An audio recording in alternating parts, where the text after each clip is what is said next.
any friends? So guys, let's talk Mario. It's a film which seems to have critics and fans completely divided about whether or not it's a good film, and I'm here to say that it's fine. I was sort of hoping for an over-the-top bad movie after some of the reviews I read, because, let's be honest, sometimes the bad ones are a lot better than if they'd actually been good. But, honestly, I don't really see where a lot of the hate is coming from with some of these critic reviews. I mean, it's Super Mario's from the same studio that brought you the Minions.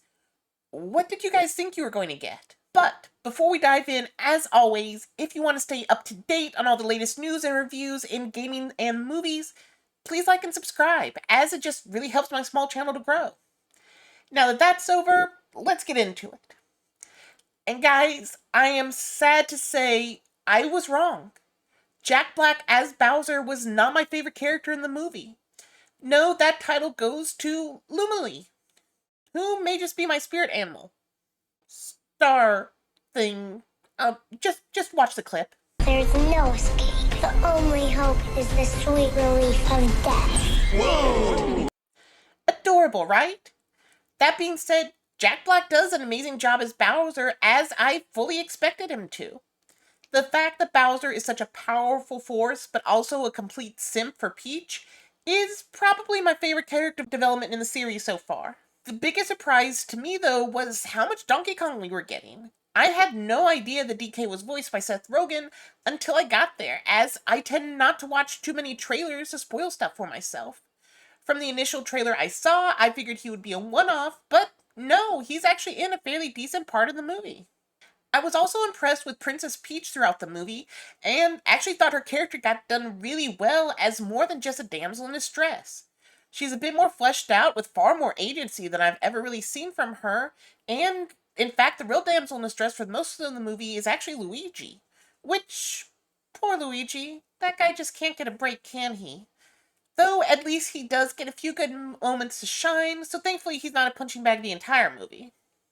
There are a lot of things, though, that if you don't know Mario or aren't familiar with the franchise of games, you might not get, like why the blue shell deer in the Rainbow Road was such a big thing, or even the over-the-top dramatic setup of creating their carts, like you can in the game. They were fun little scenes that I honestly thought were going to take away from the movie, but I ended up enjoying them more than I thought I would.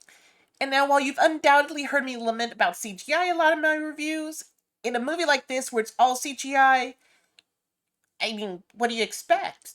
And coming from this, it's really good. The colors are bright, the images are clear, and I just really thought that visually the movie was really nice to watch. So many movies we get nowadays are focused on being dark and gritty, and so it's nice to have a palate cleanser of something that's just bright and fun. Was there much of a story here? Well, not really. It's absolutely as basic as it can get, but, I mean, also it's Mario. I wasn't expecting a grand revision like we got in the 93 version, and given how that one turned out, it's probably for the best. In fact, Bowser pretty much lays it all out in the trailer. He wants to take over, he wants to marry Peach, but Mario is getting in his way. Simple, but effective.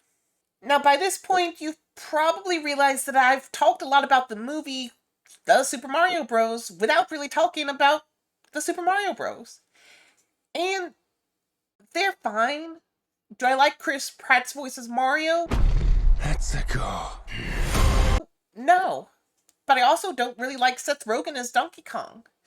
Charlie Day does okay as Luigi, and that's really all I can say about it.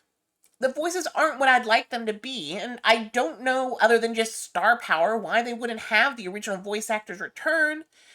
But at the end of the day, it doesn't really take away from the movie once you get into it. So, what are my final thoughts? Well, if you saw the trailer and you think it looks cute and fun, you're probably going to enjoy it just fine. At an hour and a half runtime, they keep things moving fairly quickly. The animation is a real joy to watch, and honestly, it's just fun watching them run around and explore the world. There is a brief end credits that might tease a sequel, which I'm sure if this does well enough, we will get. But personally, I'm not certain if I'm going to be all that invested in a new MCU, the Mario Cinematic Universe. But I guess only time will really tell with that. Now that's all I have for now, Flaney friends. Take care, and I'll catch you next time. Bye!